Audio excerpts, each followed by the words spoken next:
Okay. Hi, Analisa. Hi, Joy. I am super excited that we're finally doing this and to have you on my kind of ish new thing, Build with Joy. And today we are building with Analisa Cantu. I'm glad I could be with you in the forest. Yes, I'm here in the forest.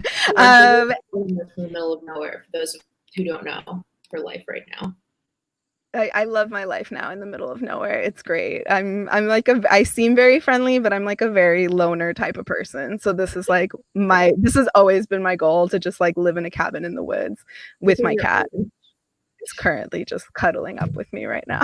Yeah.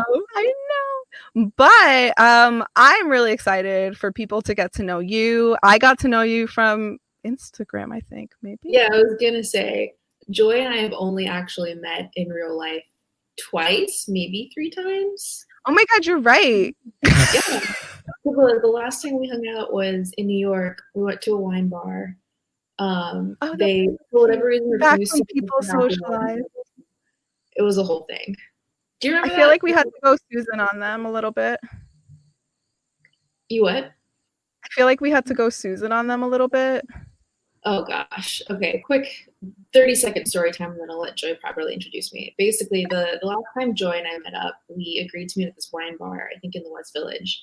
And it was during happy hour times because I refused to drink alcohol in New York unless it was discounted during happy hour because I wasn't paying $20 for a cocktail.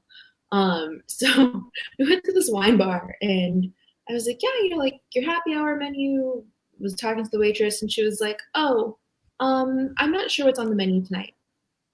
And I was like, okay, like, do you know like what like varietals? Like I was trying to help her help us. And it seriously took like 5 minutes of back and forth. She like did not want to let us know what the happy hour discounts were on wine. It was the strangest thing. And all I can think of is that it's because maybe man was like, if people don't ask about happy hour, basically don't let them know about happy hour. But I was like, I looked at your website, I opened the PDF, I looked at your Yelp page. I know there's a happy hour between the hours of 4 to 6, and that your wine glasses are like $10 each. Anyways, we finally got the wine. But that was the last time we hung out, and now we're here. Yeah, feels like forever ago, back in the days when we were allowed to socialize.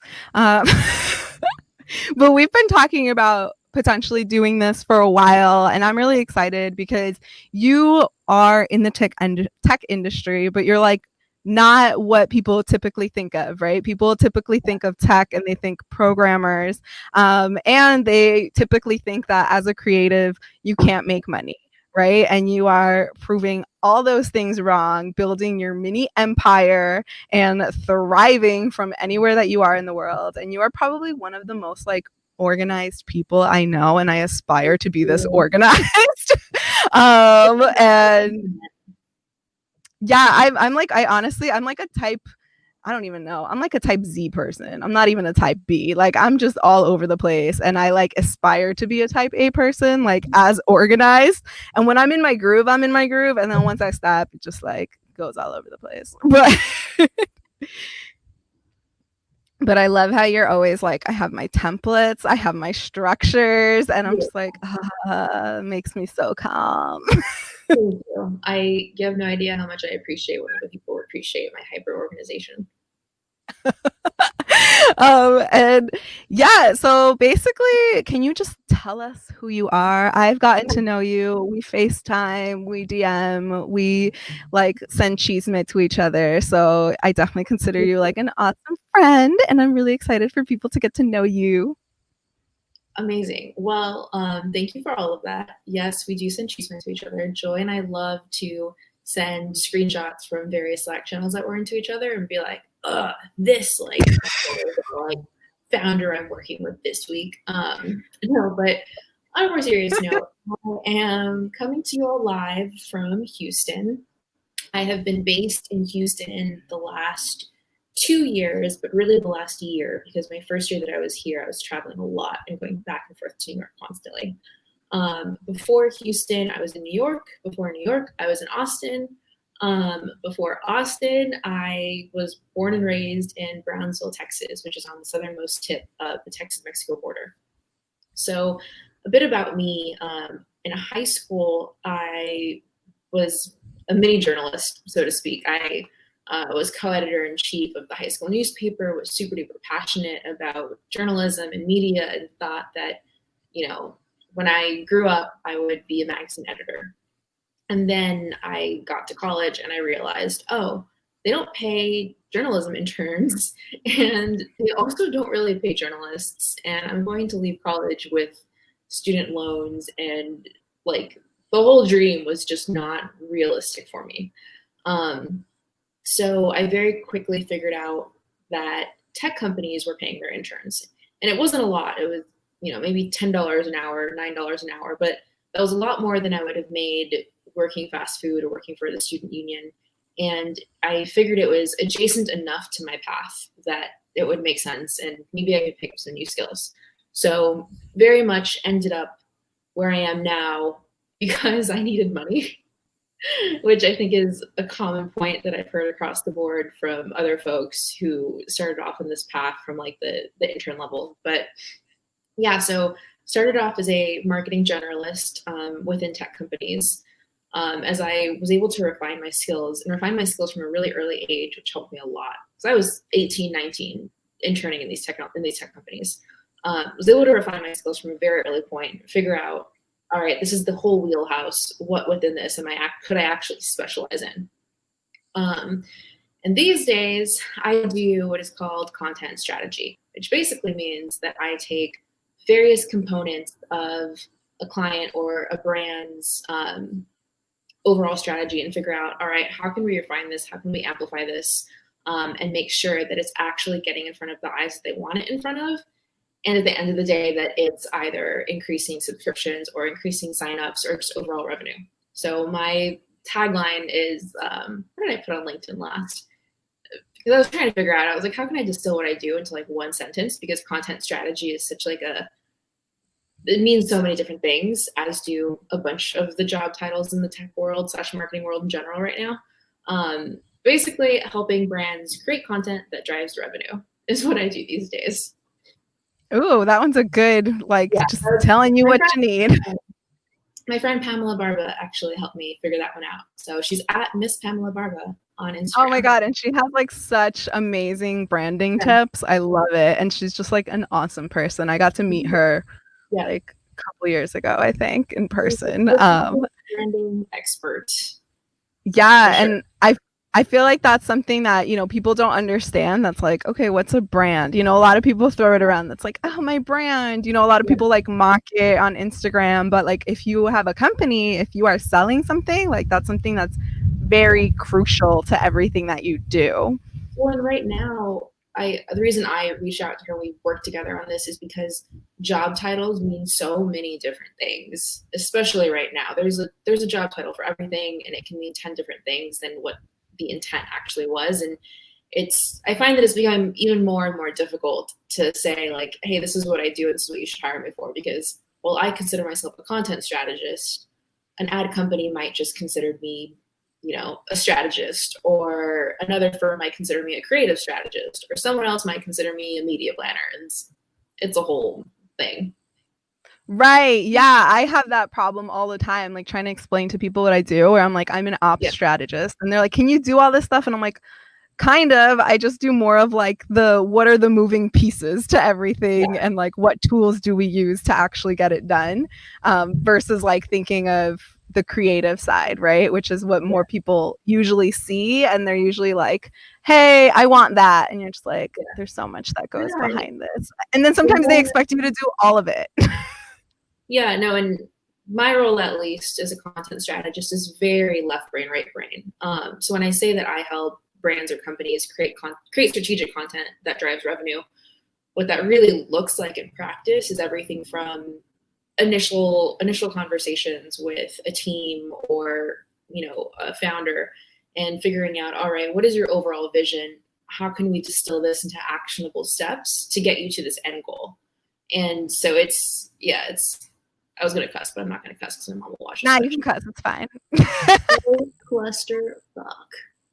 Basically, that sounds right. Yeah. Especially in the digital world, right? Like, especially in the digital world. But that's that's a bit about my journey. Basically, started off as a mini journalist, realized journalism internships didn't pay, which there's a whole conversation around unpaid internships. I'm vehemently against unpaid internships, but tech companies in Austin were paying interns. Austin was a hot spot and still is a hot spot for tech and creative in general. Got into those companies early on as an intern I just applied to a million different things until someone said yes. And just kept going, and ended up in a spot where started off as a generalist, finally figured out, okay, this is what I actually really like and can dive deeper in. And these days I freelance in content strategy. And I think that's something that people don't realize, right? Like, we wanted to definitely talk about like you as a freelancer. Like, you have basically like become the go-to person for like content. I feel like you are like, you've worked with like really awesome brands, but also one of the things that we've talked about is that you have managed to actually make more money as a freelancer. And I think we're so tied to our jobs and having like a role that people don't realize how much you're actually worth as well, and how much value you bring to companies. And freelancing definitely like forces you into that, whether you like it or not, right? So how did you become a freelancer? Yeah. Oh man. Let's back up a little bit, I guess. So like I said, because I was able to start in the industry so young, I was able to figure out at a much earlier point what I was actually interested in than most people. I didn't begin my career at 23 or 24. I very much began my career at like 18. And more often than not, I was the youngest person in the room who had been on the internet the longest. So I was constantly abreast of like, for instance, when Instagram came out. When Instagram came out, I was working with a team at South by as like a contract project on the side, and I was like, guys, you need to get on Instagram. Like, this is, I was explained it, this is that, and they ended up getting on Instagram. And just last week, the former founder of the company DM'd me, and he was like, hey, like, remember when you tried to get us on Instagram 8 or so years ago? So yeah, I've always been the youngest person in the room, been on the internet the longest. And because of that, I've really, really been able to hone in on this strategic yet creative skill set. So that being said, I was able to take those skills to New York eventually, which, by the way, was not in the plans. I was never that person that, listened to, what's that Alicia Keys song? Like, is it just New York? What is it? It's her New York song. Oh, I'm blanking. Alicia Keys, from New York. I'm not a singer. That one. I was never that person that like had that Taylor Swift song or that like Alicia Keys song on repeat and was like, I'm going to go to New York. I must go to New York to make my dreams come true. No, I was perfectly okay staying in Austin or going elsewhere. I wasn't really ever tied to a city, which I think is what has really, really helped me, is that I've never said never. So landed in New York working for a startup that essentially was creating a diverse recruitment funnel at scale for organizations like Goldman Sachs, like BlackRock, like Facebook, like Google.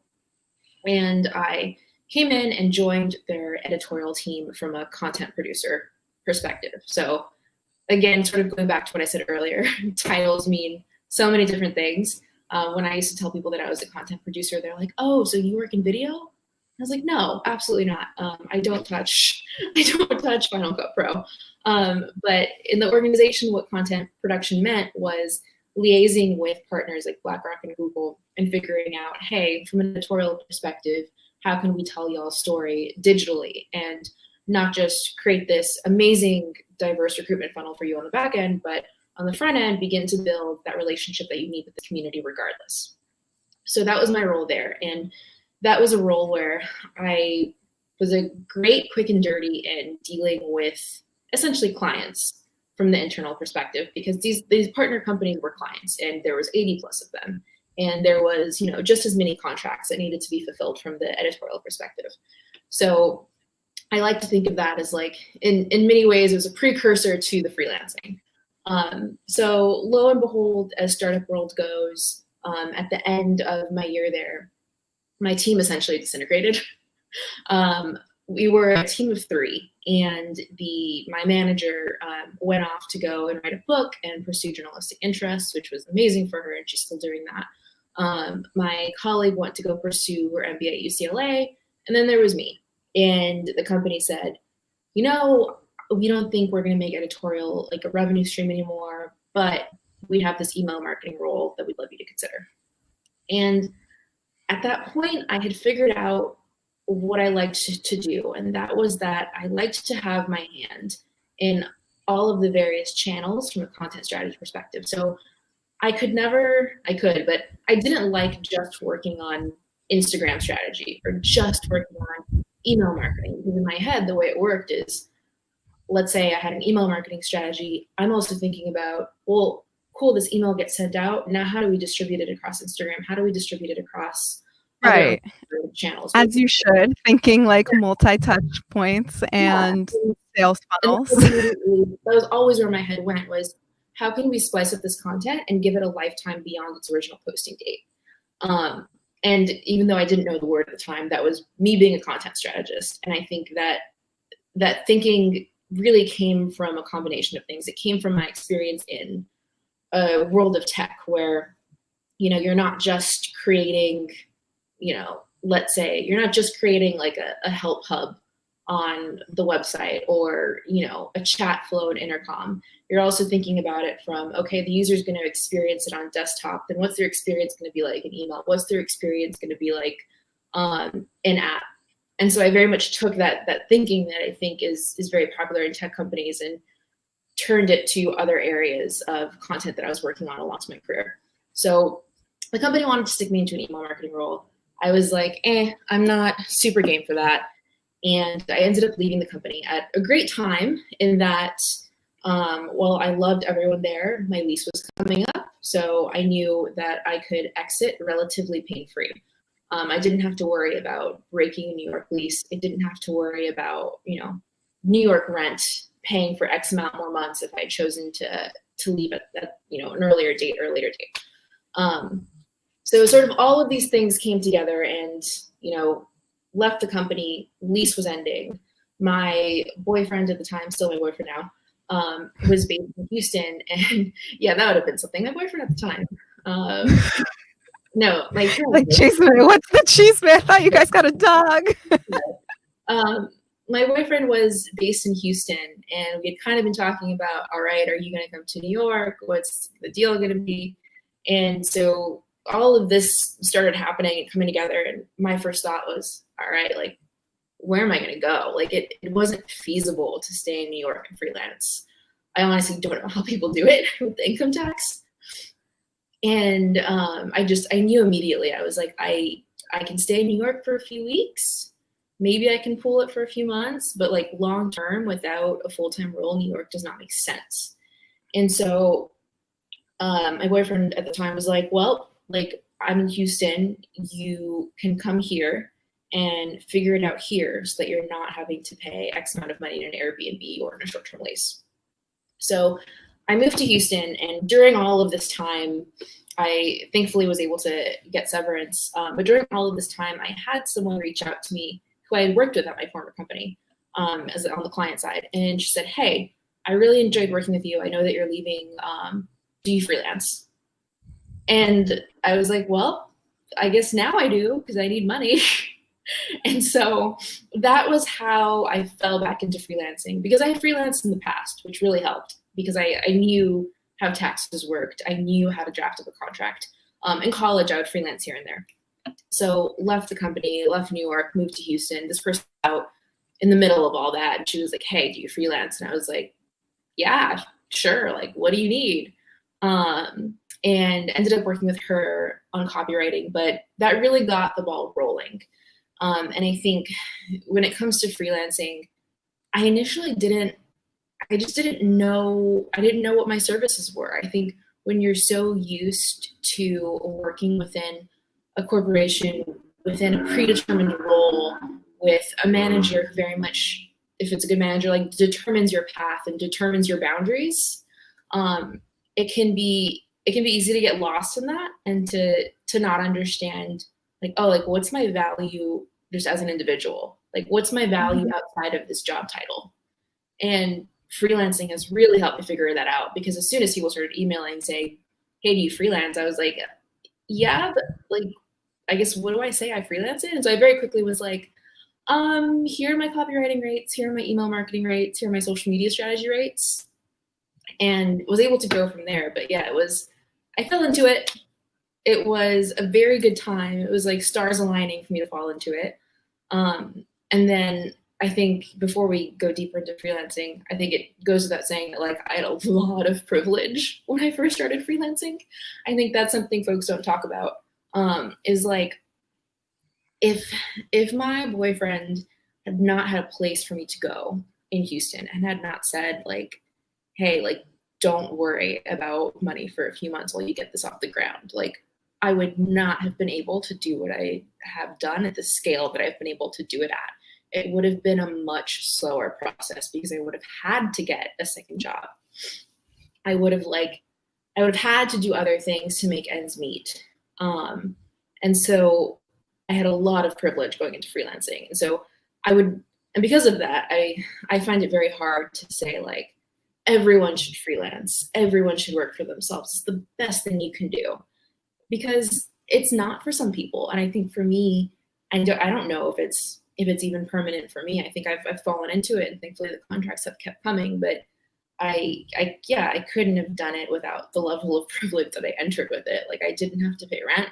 I didn't have to worry about groceries for a few months. I could essentially depend on someone else as I grew this business. So yeah, That's a really good point. Yeah, like I don't pay rent, so that's why I get to do everything that I do. Yeah, So it's when I started freelancing, it was sort of similar when I first took off to college or moved to New York, and I realized like, oh, like this is how people do what they do. Like their parents are footing the rent, or they've got right. and it was similar when I entered the world of freelancing, which is a little community in and of itself, because I was like, how do people just quit their jobs and freelance? Like this, like I'm doing this because I have access to all of these privileges, but like there's something here that not everyone is talking about. And I dug a And little. also savings. I think that's like another thing. Like I saved up a big chunk of money before I was like F you guys, I'm leaving because I was sick of my job. I had no savings when I first started freelancing. And so when I did start freelancing, I looked around and I was like, all right, she's definitely doing this because she's got a partner who can help her. She's definitely doing this because of family money. Like they're doing this because that. Like the smoke screen is lifted, so to speak, when you realize how freaking hard it is. Oh yeah. Because yeah, like more often than not, money is not a constant flow unless you get a long contract. You get money in very large chunks, so you have to quickly become extremely financially responsible. Yeah, there's just so much that goes into it that I have a difficult time when I see other freelancers on the internet go like, freelancing is the best. Everyone should freelance. And I'm just like, like I love it, but I love it because I could build it up without the stress of rent, and because I have access to my boyfriend's healthcare. And if I didn't have either of those privileges, I don't know if I would, Yeah, that's really true. I mean, nothing is ever a one size fits all type of situation for people. But I think one of the things that has really, I think even opened my eyes, and I know that we've talked about this too, is how much companies don't really care about you at the end of the day.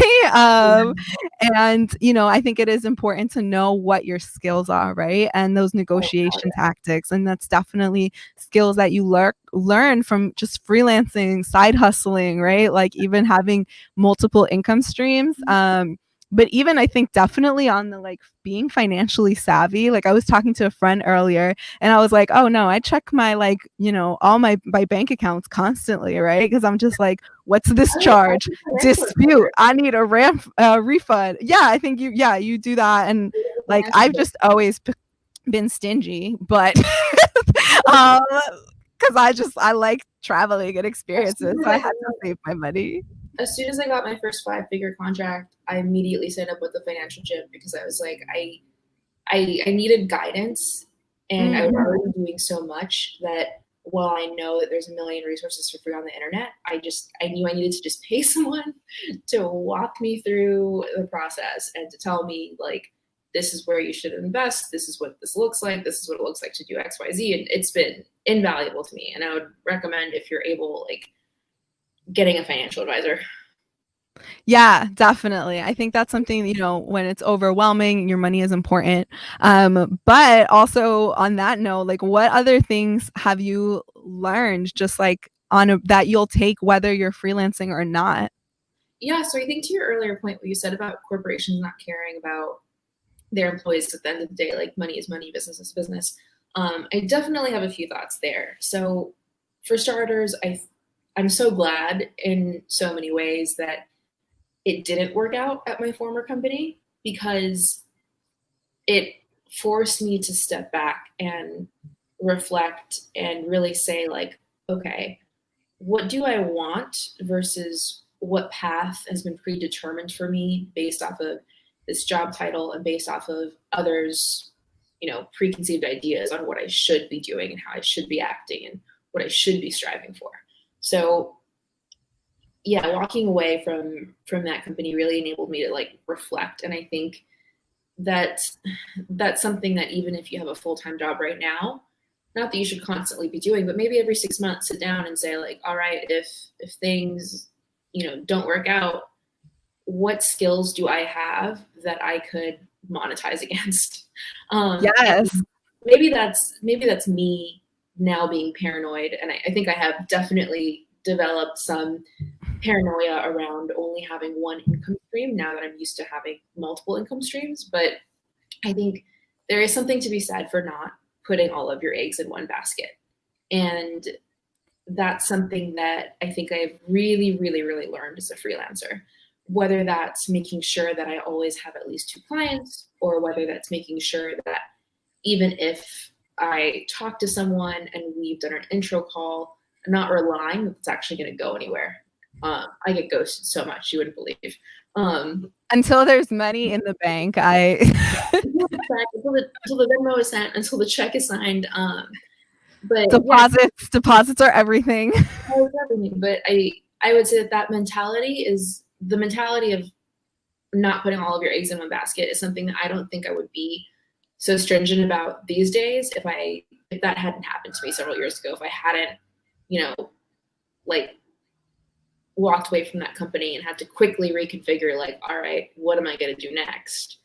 I don't know if it's like a survivalist skill set or like a brown person thing. yeah, I think some part of it is like a survivalist skill set of, like, if you're shit out of luck, basically, like, what do you do next? Like, what's plan B, C, D, E? And I think that freelancing has really even more so brought that aspect of my personality out. Because I've always sort of been a what's plan B, what's plan C sort of person. But I think while freelancing has so many positive benefits emotionally, or it can at least, you really figure out, you can at least, you can really figure out what your value is. You figure out how to pitch yourself as an individual, not as a job title. You figure out, how much your hours and your intellectual property basically is worth, because you have to put a number to such individual concrete items when you are building out a contract or a statement of work for a client. But aside of that, I think you also very much, you become even more, hopefully, of just like a survivor, because you're constantly thinking about, like, all right, if once this contract runs out, what's next? Or all right, I've got this big chunk of money that just came in. How am I going to maximize it so that I can make sure that once this contract is over 3 months from now, that I've got at least 3 months tailwind? Yeah. And what tips would you have for someone when they're trying to figure out their services and rates? Your website looks gorgeous, and I think that's something that has obviously taken a while. And I know you've maybe worked with Pamela on this too. But yeah. So biggest tips for someone that is starting out in the freelancing world. If you are able, save as much money as you possibly can beforehand. If you are not able to save before you start freelancing, and like me, you kind of just fall into it and you need to make ends meet while you're job hunting elsewhere, then I would say, like, always ask always ask for more than you think you need in terms of how you're billing projects. So for instance, if a potential client says, hey, I need 3 newsletters and I need, 30 days worth of social media posts. I think particularly for women, our instinct is to kind of lowball ourselves, and I don't think we even realize it. So whatever number I come up in my head, I always double it. So if in my head I say like, all right, I think this is worth, I don't know, let's just say 2,000. I'd say 4,000. Because someone is always going to try to negotiate you down. But B, you've got to think about taxes. Taxes are a huge thing I've learned the last few years in the world of freelancing. And because you are either a 1099 or W-9 worker, like you can't just spend all the money that you get. You've got to at least allot 10% per month that you make for taxes. Even, in New York, it's like 30. Yeah, in New York, it's insane. This is why I don't freelance in New York. But I at least you've got to allot at least 10% towards taxes. So you essentially have to put operational costs into your rates. So yeah, I would say definitely try to save as much as you can before you get started. Consider taxes when you're thinking about your rates, but also consider essentially building safeguards for yourself by always doubling whatever number you come up with in your head. Third, Freelancing Females is a really amazing Facebook group and website. That their Facebook group is where you can hunt for opportunities and you can meet others and ask questions. But their website actually has a spreadsheet where women across the US have gone in and they've put their job title, the services that they offer, and what region they're from, and then what they charge. So you can kind of get an overall view of, oh, this person that's based in the Southwest is charging $1,500 for a social media strategy. Cool, you have a benchmark basically. That spreadsheet was crucial to me when I was first beginning because I had no idea how to charge for my services. I initially was just charging hourly rates. That is the one thing I will tell you not to do is, as much as you can, charge package rates, don't charge hourly. I say that because when you charge hourly rates, more often than not, you end up like overworking yourself, and like the client ends up not getting as much as they need out of you. And that might sound kind of twisted, but the way to think about it is like, all right, if a client tells me I need an email marketing strategy, it's really hard for me to say, cool, I'll bill you at 5 hours, because if I say 5 hours, I'm not necessarily baking in the time it's going to take to brainstorm, the time it's going to take if there's any troubleshooting that needs to be done with the platform that they're on, time that it takes to just sit there and think. And so because so much of my work is creative, but it's also just strategic, it has made a lot more sense the last few months to just charge package rates.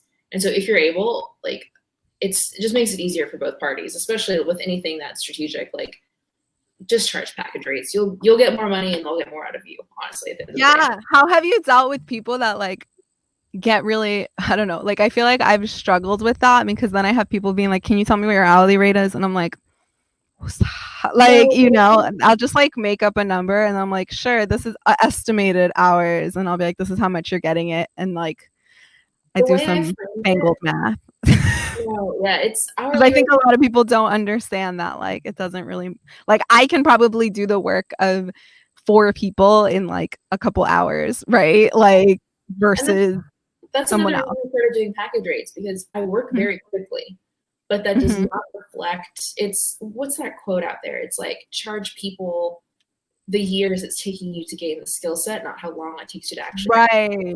There's some quote like that out there, but one way that I've framed it to clients is by saying like, hey, it's easier for you and for me if we just do this package rate, and within this package rate, I just include the outputs of what's expected, versus if we go by the hour, because inevitably, like 9 times out of 10, the client always ends up needing to add on more hours. Right. Then it's like it becomes a headache of back and forth. And so I've always framed it like, it's good for me and it's good for you to just do one flat rate. Yeah, and yeah, I definitely have learned that and have explained it to people. I'm like, it's a win-win. You get a flat rate, I get more time, but also we just get things done, right? Like get shit Yeah. done. That's what we And need to then do.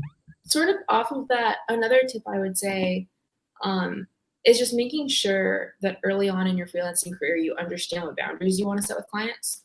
So I, for instance, tried to keep everything to email, like absolutely everything. Like everything needs to be written down.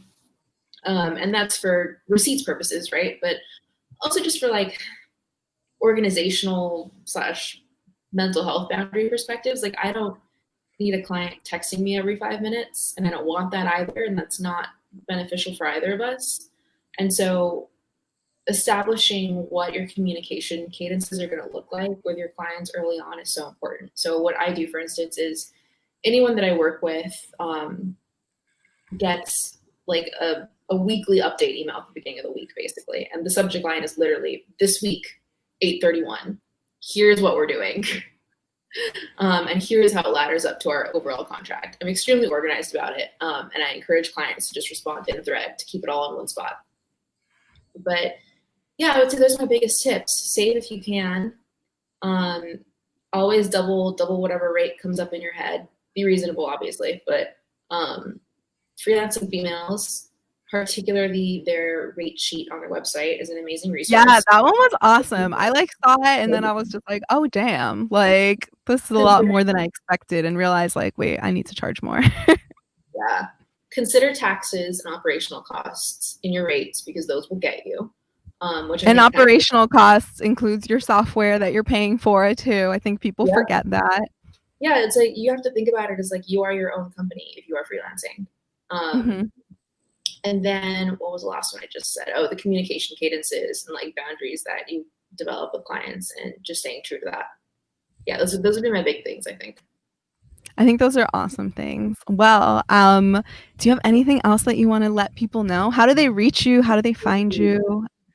They should Yeah. definitely find your stories on Instagram. They make me so happy. And they're always so aesthetically pleasing.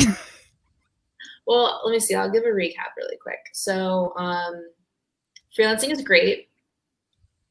There is a level of privilege, I think, that most people have to, not have to, but there's a level of privilege that I think most freelancers have that people don't like to admit on the internet. So it's why it's the one thing I always lead with when people ask me, how did you get into freelancing?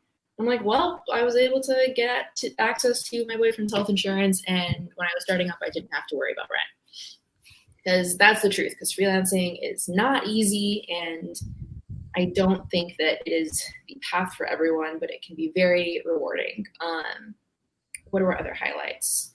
Freelancing can definitely teach you how to, not teach you, but almost like reteach you what your value is as an individual versus as a job title. I think when we work for corporations, like I said, we can forget like what our actual value is versus like, oh, my manager said that this is the path I should be on, so this is the path that I'm on, and these are my skills, I guess. This is like, I guess, what I do from 9 to 5. And then what else? Save as much as possible, like I just said. If you can't save, always double the rate in your head. Be reasonable though. Like I'm not trying to tell you to like go and quote someone $8,000 for a social media strategy. Like use the internet, but essentially don't cheat yourself because there are a lot of costs that come up in freelancing that you may not be used to. And then in terms of where to find me, I am at Analisa Cantu on Instagram, Twitter, and LinkedIn. I am most on Instagram where I like to share random household products and my thoughts on them. So things like the slippers I got from Amazon or the Roomba that I And picked up your again. recommendations are always so great. I absolutely love them. And you have a cute little foster fail. She's hiding in the bedroom right now because she heard thunder earlier. Oh, But yeah, seriously, at Rosie the foster fail is one of our fosters that we ended up failing in adopting because she has so many special needs, and we were truly afraid that no one else was going to want her. I was like on an emotional roller coaster following that story of poor Rosie. Honestly, like, yeah, I fostered kittens forever, and then recently transitioned over to puppies during quarantine for context. and Rosie was our 9th dog foster, and she got returned twice. Like, this dog got adopted twice and returned twice. Poor baby. And so we finally were like, we just got to keep her. And she's lovely. I adore her. She's like my baby. Well, thank you so much, Anna. I'm really excited that we finally did this, and for everything that's to come of your empire that you're building and all of the gems that you dropped. So for anyone, can I include what? one more tag? Can I include one more brag tag? Yes, of course. I am now offering micro strategy sessions. So what yes, that means yes, is, definitely. basically, you can now pick my brain, but not for free. Yes, never for free. I have a 60-minute session and a 30-minute session, and those details are on my website about what each session includes. And what's your website? Analisacantu.com. But they're basically, I had way too many friends and friends of friends DMing me and being like, can you tell me what you think about my email or like my page? And I was like, all right, I need to just set up like office hours essentially. Yes. For paid office hours. Because Rosie needs. I like it. Rosie needs her college fund. Yeah, her college fund. Her dog behaviorist fund. That's what Rosie needs. That's expensive. It's so expensive, but we think she's gonna she's supposed to live at least 15 years. So yeah. I put that off with our German Shepherd, and yeah, it's a problem. Anyways, though, those are my highlights. That's where you can find me. That's where you can book me for strategy services. I'm sorry if I rambled a bit on here. This is my first live. So really? Oh yay! I'm excited. Yay! I'm honored. Yeah, honestly, I've never spoken about this on the cameras.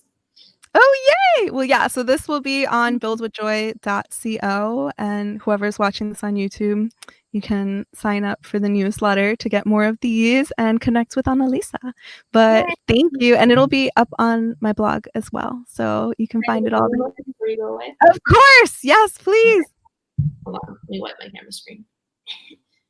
All right. I don't know if you see a little paw here. My cat keeps trying to get his paw up here. But thank you. Let me hit end. Bye. Bye. Did you hit